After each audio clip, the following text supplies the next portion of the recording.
I'm gonna show you how to make a creamy asparagus potato soup. Start by dicing up an onion. I am using my nifty chopper, which if you want the info, I'll put it down below.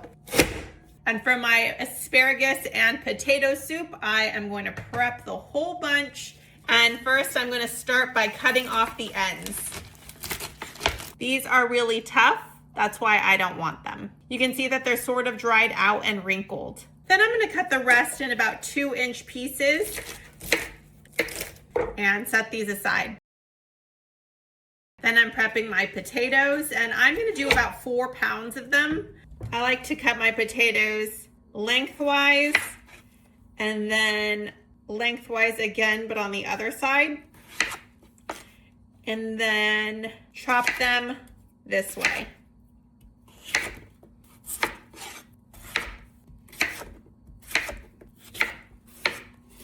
When you're preparing your potatoes, make sure you wash them really well before getting started because we are leaving the skin on.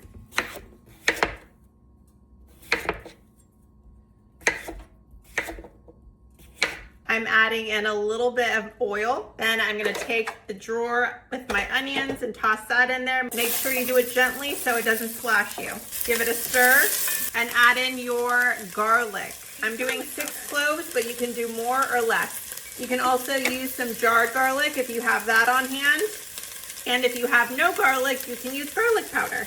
I like to take a knife and make sure I'm getting as much of the garlic from the garlic press as possible. If you don't have a garlic press, you can also mince it.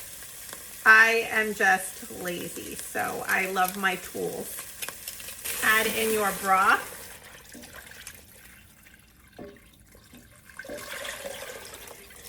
I'm using this Better Than Bouillon vegetable base. I know there are different ways to do this part. Some people like to bring it to a boil first, or you can do what I do and add in your vegetables before it is at a boil. And I like doing it that way because I don't want hot water to splash on me. So I am going to add in everything, starting with the asparagus, potatoes, and cannellini beans that have been drained and rinsed. Then I'm gonna mix everything together and wait for it to come to a boil. The soup has been boiling and I want the potatoes to be fork tender so that when my fork goes through, they sort of start falling apart.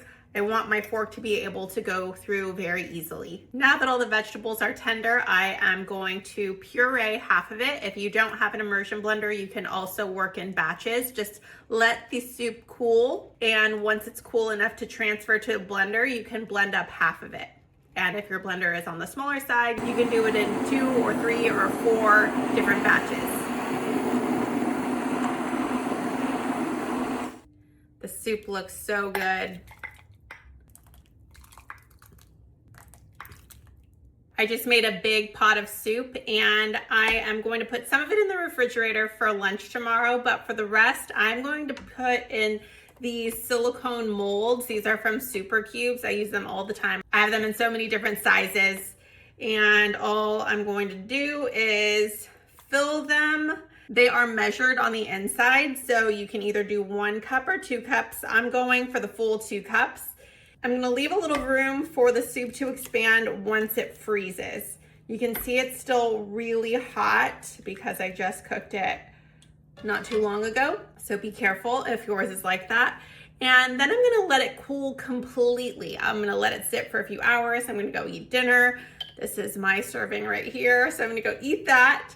And when this is completely cool, I'll put on the lid and place it in the freezer overnight where it'll be completely frozen. And then I'll rely on those throughout the week for my meal prepping. If you want the link, let me know and I'll send it over.